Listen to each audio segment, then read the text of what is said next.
It's Division Rivals Week, breaking down all the teams in the NFC West and starting with the Los Angeles Rams, the division champions, reigning champs of the West. Did they do enough to repeat what the 49ers have to do to take back the West? On today's Locked On 49ers.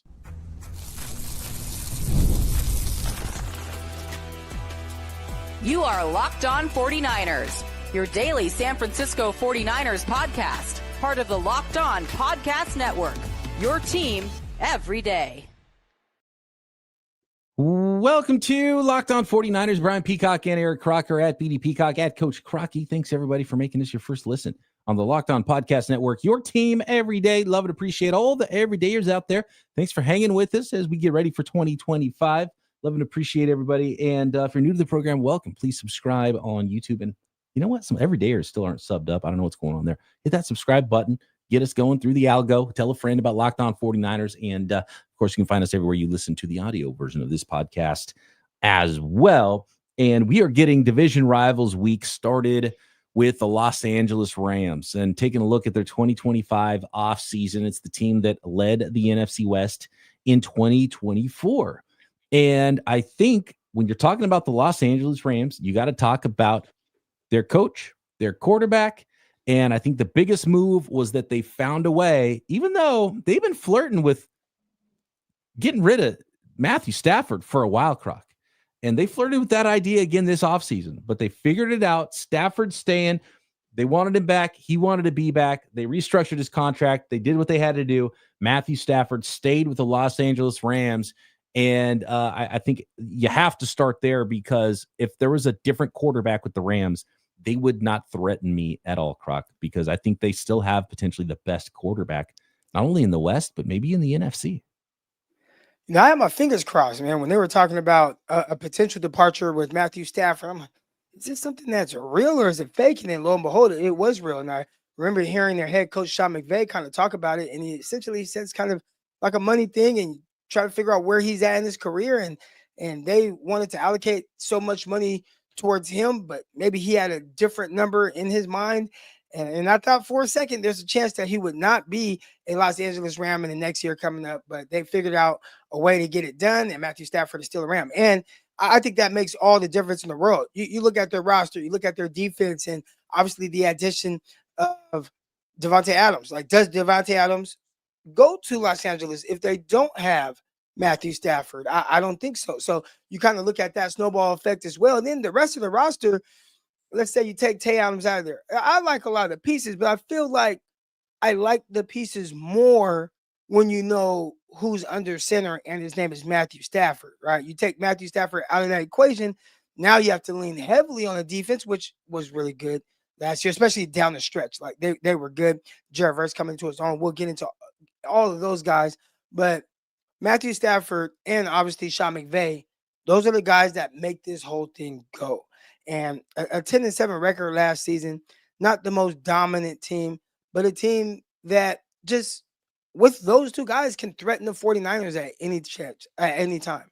Yeah, one of the better quarterbacks in the NFL, one of the better coaches in the NFL in Sean McVay. And of course, it would have been fun to see Matthew Stafford's backup quarterback potentially make some starts. Feels great, baby. For the Rams this year. Of course, they would have done something else if they got rid of Matthew Stafford. Probably the most fascinating thing with the Rams that I heard this offseason was a report that the year before in the draft, when they ended up drafting the defensive rookie of the year in Jared Verse, they actually tried to trade up because they wanted to draft J.J. McCarthy. And that would have obviously put them on a different path at quarterback. So clearly, Les Snead, the GM, Sean McVay, they've had their eye on other quarterbacks and what the future is going to be after Matthew Stafford.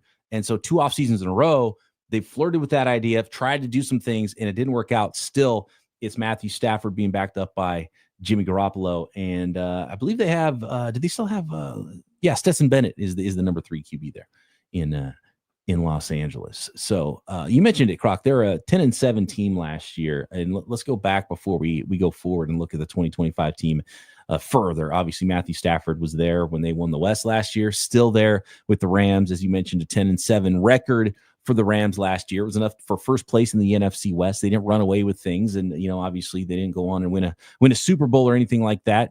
They won in the wild card matchup against the Minnesota Vikings, and then they lost in the divisional round, which was a close game. against the Philadelphia Eagles, 28-22.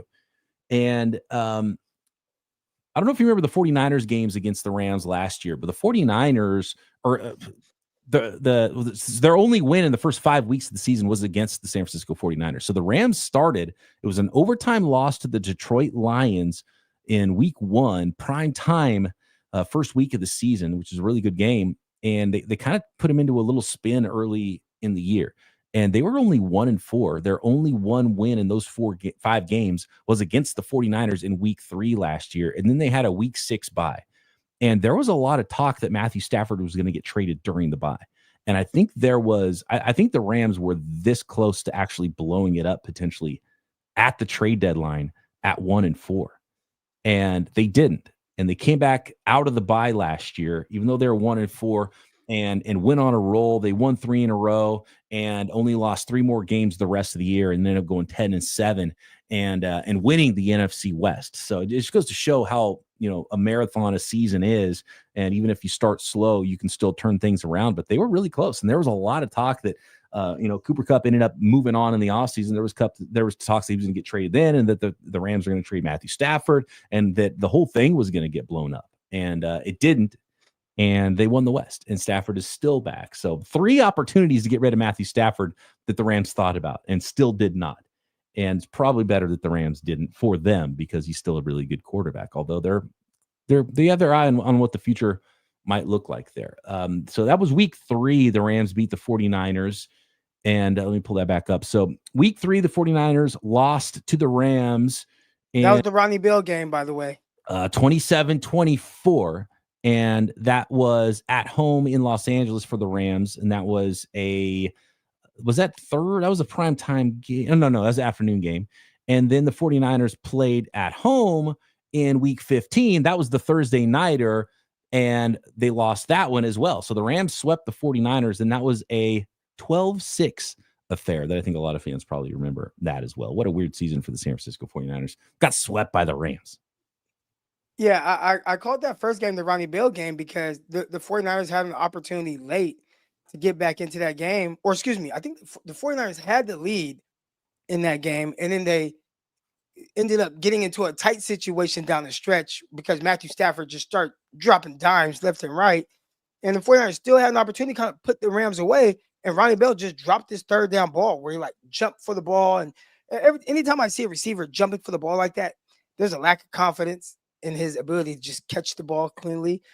So that bit the 49ers in the butt. And then special teams didn't help either. They gave up a long punt return late in that game. And then Matthew Stafford had a terrific throw down the field late in that game as well. So a lot of things that could go wrong for the 49ers really all season. You got to see pretty much everything on full display at the end of that game. So that was tough for them. And then the other game, I think a lot of people like to bring up the Deebo Samuel drop. And I always like to preference it with this. That at the time of that Deebo Samuel drop, there was about 8 minutes left in the third quarter. And the game was 3-3.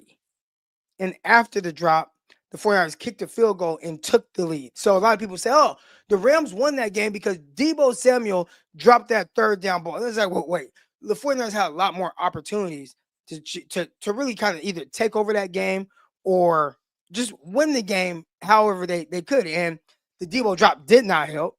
But you kicked the field goal and took the lead. You took the lead. And the defense didn't give up a ton of points in that game. They lost 12-6. So that was just a tough game as well, where just things didn't quite go the 49ers way. And you had some late turnovers in that game as well. And it wasn't a game where I felt like, oh man, like Sean McVay and the Rams, they're just kicking the 49ers butt. It felt like the 49ers were going to actually win that game, and they just couldn't get out of their own way, which again seemed to be the case for the 49ers for most of the season. Just looking at the box score of both of those games. By the way, Jake Moody was 2 of 2 for those field goals in the second Rams game. It counted for all the points for the 49ers in the 12-6 loss to the Rams. You can't lose games 12-6, first of all. And I know a lot of people point at the 49ers defense for good reasons last year as the reason why the 49ers weren't good. It wasn't on this day. The 49ers mustered 2 field goals. And the Niners were leading this game 6-3 going into the fourth quarter. and the Rams scored 9 fourth quarter points. And then you look back at the first game, week 3, the 49ers going into the fourth quarter had a 21-14 lead. So they were up 3 and up. Wait, what were they up? Yeah, they were up 3 and they're up 7 in respectively going into the fourth quarter of both those games and lost them.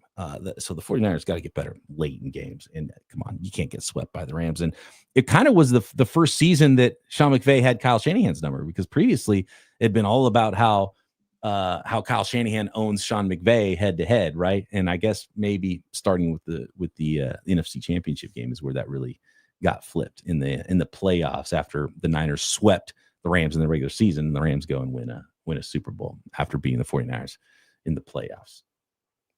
Let's move on to the offseason now. We can real quick, Peacock. Yeah. One thing to kind of look out for moving forward as well, and there's been some people that have questioned some of Kyle Shanahan's ability to kind of make some adjustments and things like on the fly. That's kind of a game's not going your way, kind of be able to fix it a little bit. And in those 2 games combined, 49ers had 13 second half points, which more times than not may not be good enough. We're talking about less than 2 total touchdowns in the second half. And again, they didn't even have, I think they had a touchdown in the first game in the second half, did not have one in the second half of the next game, only 1 field goal. So just not enough points being scored in the second half. And again, that seemed to be something that was consistent with the 49ers last season. A lot of injuries could be the reason why, but nonetheless, got to figure out a way. And Kyle Shanahan and the squad kind of struggled to do that.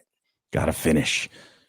Let's talk 2025, what the Rams did in the offseason, aside from bringing back their quarterback, and how the 49ers might stack up against the Rams in the West in 2025 next. This episode of Locked On 49ers brought to you by Monarch Money. Do you ever wish managing your money felt easier with Monarch Money? It can. Whether you're growing your savings or planning a big purchase, Monarch puts you in the driver's seat. It's like having your own personal CFO, giving you full visibility and control over your finances. Maybe you are a young family. Maybe you're trying to buy your first home. I remember what it was like trying to get my finances in line to buy a home. And I was like, man, I wish I would have started earlier. And I wish I would have had a little bit of help trying to figure all this out and get everything in line. And maybe you've long owned your own home, and maybe you're ready to send the kids off to college, trying to figure out that money situation, or maybe you're ready for retirement. Whatever it is, Monarch Money is more than a budgeting app. It's a complete financial command center. You can track all your accounts, investments, spending all in one place. So in addition to managing your money, you're also building wealth. And my favorite part is how easy it is to manage your money with a partner. Shared accounts, personal accounts, without the stress. Track it all and get a plan together so it's not stressful with yourself and your partner as you get ready for whatever financial success you're trying to gain. So take control over your finances with Monarch Money. Use code LOCKEDONNFL at monarchmoney.com for 50% off your first year. That's monarchmoney.com, code LOCKEDONNFL for half off your first year.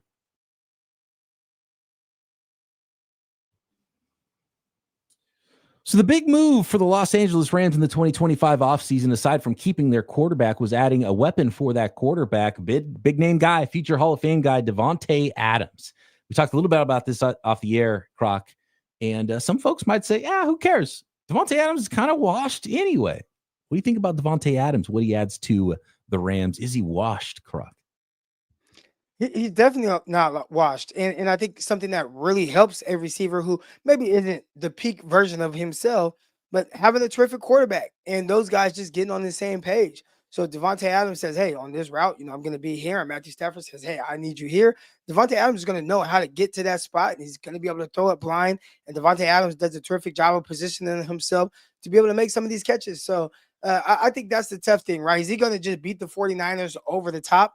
I think those days might be a little bit behind Devante Adams, but a guy that can definitely be productive and productive at the right times. Again, we just talked about the 49ers didn't score a whole lot of points in the second half of those games. Maybe with guys coming back from injury, they will be better at it. But if you're not, there are guys on the other side of the ball with the Los Angeles Rams that can make you pay for that. And I don't think they need Devante Adams to be that, 1,500-yard receiver that he was a few seasons ago with Oakland or Las Vegas now. Right? Not quite that guy, but man, can you just make plays in clutch situations? So he can go through a game and maybe have 4 catches, but if 2 of those catches are in key situations, that'll bite the Niners. And I think that's where Devante Adams, I think that's the biggest value that they'll get from him right now. I think he's got at least as much or more left in the tank as Cooper Kupp, because Cooper Kupp continually has been getting hurt, and he was obviously the big loss. So that was the big swap, is Cooper Kupp for Devante Adams. I think that's a win for the Los Angeles Rams. And I think you really get to see that ability that he has and see the best quarterback play he's had since, prime Aaron Rodgers in Green Bay, because even last year's version of Aaron Rodgers, and that just didn't come together soon enough, and didn't come together right for the Jets and for Devante Adams and for Aaron Rodgers. So I think this is the best quarterback play Devante Adams has had in a while. And I'm sure he's motivated to prove people that he's not washed. So I'm interested to see what that ends up looking like. They brought in Poona Ford. I don't know if I don't know if it matters that much, but I don't know if I like this back and forth the Rams and Seahawks are doing, trading players back and forth. It just feels a little gross, a little wrong. Poona Ford on his way to the Rams, Cooper Kupp on his way to the Seahawks this offseason. Alaric Jackson, offensive tackle, is the other biggest move that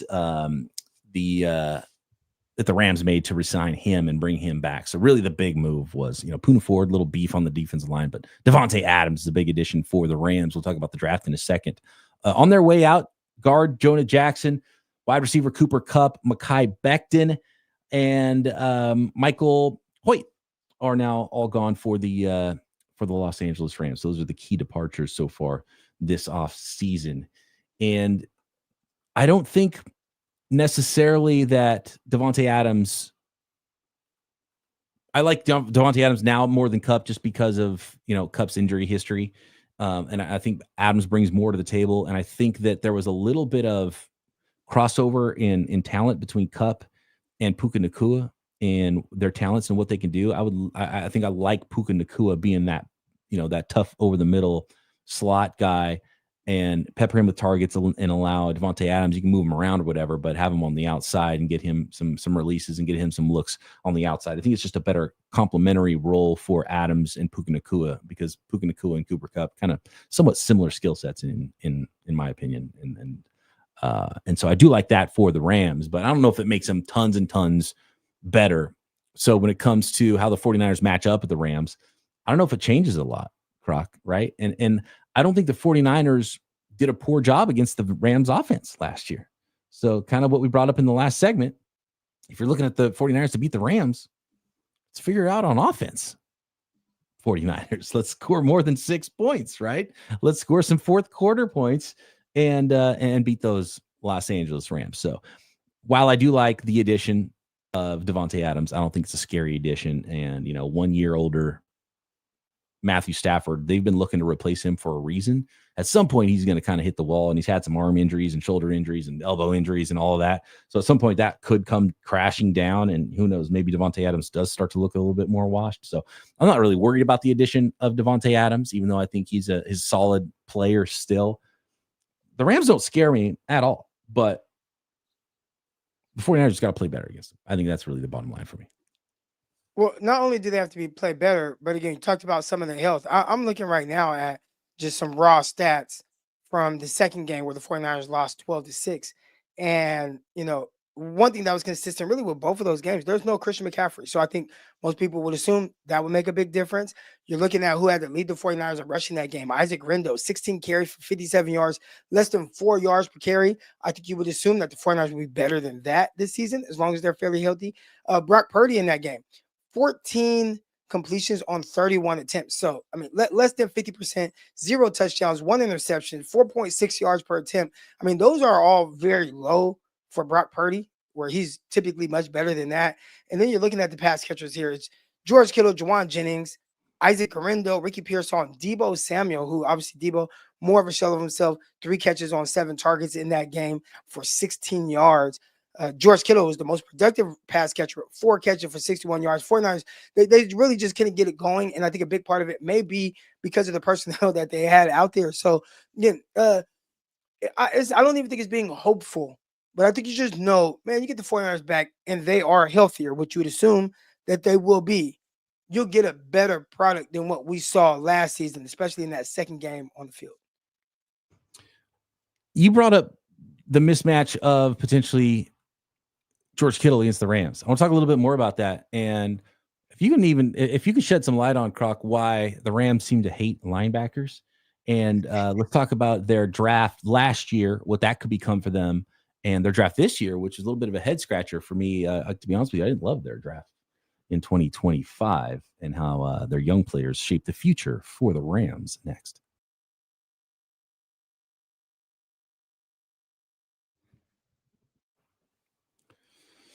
So if I just brought up a depth chart, which I am looking at right now, of the Los Angeles Rams, I'm looking at their defense, and they got a couple of young, good defensive linemen they drafted last year, and Braden Fisk and Jared Verse, right? Pass rushers. They've got Byron Young, who's got speed off the edge. Kobe Turner was a phenomenal pick a couple of years ago for them. They brought in Poona Ford as that nose tackle now for that defense. So they got some good players on the defensive line. I wouldn't look at this team and be like, okay, we're going to run all over them necessarily, or, we're going to have all day to throw or anything like that. And I look at their defensive backfield, which has kind of been somewhat weak in recent years, and they didn't really do anything drastic in the back end. They've kind of doubled down on Keller Witherspoon and Darius Williams at the corners, and they got guys like Cameron Curl and Cameron Kitchens, double Camerons at safety, which is odd. I don't know if there's not been very many Camerons with a K in the NFL history. They got both of them right now in the Los Angeles Rams at their free and strong safeties. Quentin Lake at nickel, Kobe Durant. They've got some guys that are okay, but again, nothing to write home about.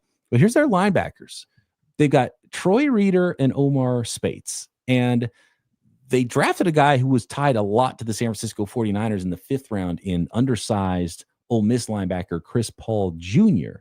as well. But I would look at this team and I would think, man, the back seven and specifically the linebackers, that's where the 49ers should be able to just light up the Los Angeles Rams. And even when the Rams had a good linebacker, they just didn't care and let him walk out the door. And in fact, that dude's on the Seahawks now too, right? Ernest Jones, didn't he re-sign with the Rams after ending up there after the Rams waived their best linebacker for no reason last year? Just really odd how the Rams just don't care about linebackers at all. And I would love to see the 49ers take more advantage of that, because it's a problem, I think.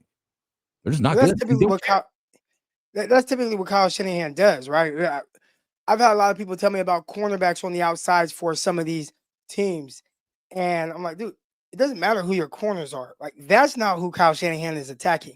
Kyle is attacking those guys in the middle, and he does a terrific job. I'm not sure if anybody's better at putting linebackers and safeties in conflict, knowing how to attack the coverage rules of those guys, right? Showing a lot of run action, getting guys, kind of putting them in the bind, and then having terrific guys be able to kind of get into these open voids. A lot of people like to say windows. We're going to start using the word voids. Start to get into these open voids in the defense. So Kyle Shanahan, terrific at doing that. And when you have linebackers who aren't the best, that's an area where it can kind of bite you in the ass a little bit. And Kyle Shanahan definitely is going to look to take advantage of that. But up front, now okay, you want to take advantage of that. Jerry Verse is going to make it very difficult to do that. I love hearing Coach Crocky expand the vocabulary as he puts together not only a stellar defense, but an offense as well with his new team in Stockton. I love hearing the updates there. If you look at, and yeah, we got to go back to the 2024 draft. If you look at the Rams, you're like, I think I'll just say it right now. And you never know with draft classes. I think the 2025 draft class was awful. I think it was not great. But their 2024 class was awesome. And they got 2 stud defensive linemen in that class, in Jared Verse, who was defensive rookie of the year last year, and then Braden Fisk, who I didn't love actually in the draft. They drafted him pretty high in the 2nd round. I think they actually moved up to get him. And I liked his motor, and I liked his ability as a pass rusher, but I just thought he was a terrible run defender. I don't think he's necessarily a good run defender, and didn't look like a great run defender last year, but I like the role he's playing. He's kind of he's not a true defensive tackle. He's a little bit more of a 3-4 defensive end for them. So I think he can hold up a little bit better, even though he's a little bit of more of a shorter, stockier build for a defensive tackle, and not that Eric Armstead, DeForest Buckner, long arm, 6'6" guy. But man, he still gets after it as a pass rusher. So to add that pass rush threat that they did with 2 draft picks in the 2024 draft, to go with some other really good players that I've mentioned on their defensive line, it's a really rock solid defensive line, and the growth of those young players. That's the thing you would worry about if they just put together a monster defense and a monster defensive line that harasses 49ers quarterbacks for the next decade. That would be the thing to really worry about with the Los Angeles Rams, because As good as Devante Adams and Matthew Stafford are, I think that's a short-term thing for them. What could really bother the 49ers for a long time is Jared Verse and Braden Fisk and more talent that they have on the defensive line. One thing about Braden Fisk, originally when we were watching him and evaluating Braden Fisk, it was as a late first-round pick. And we were saying we didn't like him at pick 31. Yeah. But you get him in the second round, now your tune kind of changes on him and what he is, and then you're able to kind of be a little bit maybe more patient with the production that you're able to get from him. And the Rams didn't have to be very patient because what do you have? 6 sacks like right away, I felt like. Mm-hmm. I mean, you have him and you have Jared Verse on the field, and they're both kicking ass. It's like, well, that's a huge win to get those two guys in the first 2 rounds of a draft. And Jared Verse, there are people that are saying, hey, man, the future defensive player of the year. Like, that's how they're viewing him. And he wasn't, a Von Miller type edge rusher. But, man, that power that he possesses off the end, and watching him against the Minnesota Vikings, we talked about Darisaw not being out there at tackle for Minnesota, but, I mean, just destroying guys. And then, I mean, it didn't stop there. Philadelphia Eagles, he was kicking their ass too. Lots of pressure from the interior because Braden Fisk, 8.5 sacks as a rookie. And in fact, he was 3rd in defensive rookie of the year voting when they had the number 1 guy in Jared Verse already. And Verse just came out of the womb with like this unbelievable power, speed to power bull rush, pass rush move. And it translated gloriously to the NFL from the college level. And then Kobe Turner also had 8 sacks. So they had 16.5 sacks from their 2 interior pass rushers last year. So that's a phenomenal group there. Byron Young, 7.5 sacks as well, speed off the edge. So a really good young core of pass rushers that the Rams have there. Absolutely. And that kind of ties in with the 49ers draft this year. And I think it's Todd in the chat here said they improved their D-line so quickly. Hopefully our draft picks can have the same impact this year. And I think that's what the 49ers are hoping. And that would be huge. And obviously they brought in Bryce Hall as well, or Bryce Huff as well as another pass rusher to go with Mykel Williams and to go with the pair of defensive linemen that they brought in. But I think that's the idea. I think the 49ers saw what the Rams did and was like, yeah, what are we doing here? We got to put some more resources and remember what got us to what we once were on the defensive side of the ball. And maybe Robert Saleh helped them realize that when he came in. So I'm with Todd on that one.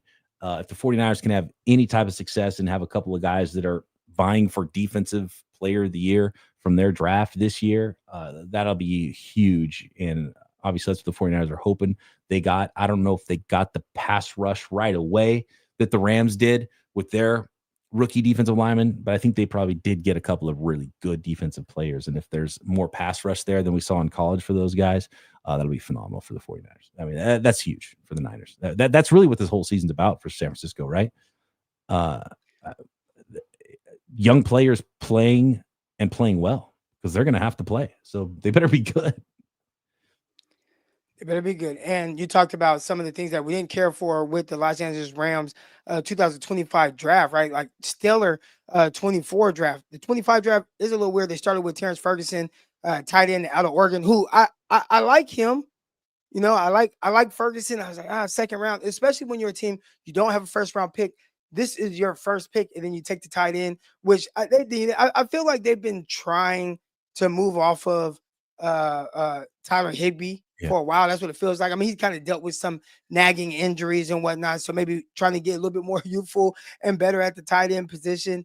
And then after that, edge rusher like Josiah Stewart, Jarquez Hunter, running back out of Auburn. It was a lot of, maybe not the flashiest of names. Maybe that's what it is, right? I mean, the positional value with some of these guys as well, but not the flashiest of name. But if they end up being terrific football players, nobody's going to care. So there weren't a lot of recognizable names when they were drafting some of these guys. But the Rams, they've shown the ability to kind of find some guys that can come in and play well for them. And the Rams traded out of round 1 with the Falcons. The Falcons went up to get collusion there also, Croc, right? With the old coaches from Los Angeles working a deal with their former team to move up and get their guy. They ended up moving up to get James Pierce. The Falcons got a pair of edge rushers in the first round of the draft. And so the Rams moved down. But I mean, I just feel like it's not a fantastic a fantastic trade out. So I think they trade out of a lot of talent to go get Terrence Ferguson. So they must have loved Terrence Ferguson. I wasn't as high on him. And I was actually kind of high on some of the other guys that the Rams had at tight end. I like Colby Parkinson's really good, who they brought from the Seahawks. And Davis Allen was one of my favorite guys in the draft a couple of years ago. I think he was solid number 2 tight end. And you already have Tyler Higbee. So I just didn't think that was much of a necessary move for the Rams. But obviously they got a future first round pick too. So you got to factor that into the grade, which makes that draft look a lot better, depending on how the Falcons do and what they ended up with that future pick. But yeah, Josiah Stewart, Jarquez What Hunter. if they're bad this year? What if they're really bad this year and that future first round pick, and then all of a sudden they get fast Peyton Manning? Well, right. Yeah. If they end up with fast Peyton Manning in the draft because the Falcons completely tanking, and that's what that pick ends up getting, and then it doesn't matter about Terrence Ferguson. It becomes an A+ draft, maneuvering out of the first round for the Los Angeles Rams last year. But it feels a little collusion-y. There's some collusion going on with the Rams and the Seahawks and their former coaches in Atlanta. Yeah. So, for those of you who don't know, fast Peyton Manning is Arch Manning. Arch Manning, fast Peyton Manning. It's got a lot of hype. He hasn't played someone who knows if he's good. Dude, I will say this. I will say this. Quinn Ewers is not good. He should have played all year last year for Texas. That's my opinion, whether he's good or not. And here's the thing. He doesn't have to be fast Peyton Manning. What if he's fast Eli Manning? Eli Manning was the number 1 pick in the draft already and was probably a Hall of Famer and won 2 titles. If he's fast Eli Manning, I'm running the card to the commish at number 1 overall. So he doesn't have to be fast Peyton. Just be a fast Manning is all he's got to be. Yeah. All right. Are you scared at all with the Rams? Like, do they worry you? I mean, they're a 10-7 team. I think they're kind of still a 10-7 team. I think you could see where they could be better if that Stafford to Devante Adams connection, a healthy Puka Nacua, like, they could be really good on offense. I like Kyron Williams. They've been able to run the ball. Sean McVay's going to coach up an offense, right? And then they've got those young studs on the defensive line. Like, they could be a really good team. They could be a better team than they were last year. Are they a frightening football team? I don't think they really are. But they're good. They're still good, and the 49ers are going to have to contend with them. The 49ers already showed us last year. They can't just roll in and be like, Shanahan's got McVay's number and win these games anymore. You can't do that against the Rams. The Rams have something figured out against the 49ers, and specifically, I think they've got something figured out with how they want to attack Kyle Shanahan's offense. So they got to figure that out too. I think the one thing with the Rams that we've seen consistently, they typically don't have the down year. They had the one down year, what was it, 2022, 23? Where they won like 5 games. But outside of that, I mean, they've been a pretty consistent double-digit team win for the most part. So, and obviously recently winning the Super Bowl. So I think the thing that, I don't want to say makes me scared of them, but as long as you got a healthy Stafford and some of these weapons are fairly healthy, I mean, they've shown that they don't even need everybody to be 100% themselves. They are a team that can win double-digit games. And for the 49ers, we've seen when some things aren't quite to their liking or to the needs of the coaching staff, they'll win 6 games. Like, there hasn't been much in between. So I think that's the one thing right there that kind of worries me a little bit. The Rams coaching has just been more consistent in the sense of, like you said, it'll be a 10-7 team or 11-6 team. I would expect them to be right there again. And so it's up to the 49ers to be better than that and not be a 6-win team. I think it's a big part of it. And don't get swept by the Rams either. Come on, what are we doing 49ers? Bad year for the 49ers. Just a fresh start is maybe all the 49ers need. We'll find out. Rams are still solid, though. Rams are still good. And I wouldn't fault anybody for saying that they are the favorite right now to repeat and still win the NFC West, because I don't think they got any worse than they were last year. And you could argue that they have reasons to believe that they are a better football team in 2025. Let's talk Seahawks tomorrow. We got Winky Wednesday coming up this week. I am going to, I think, have a special guest talking Arizona Cardinals a little bit later in the week, as well as division rivals week for the 49ers in the NFC West continues. So make sure you are subbed up on YouTube and everywhere you get your podcast, and tune in tomorrow right here on Locked On 49ers.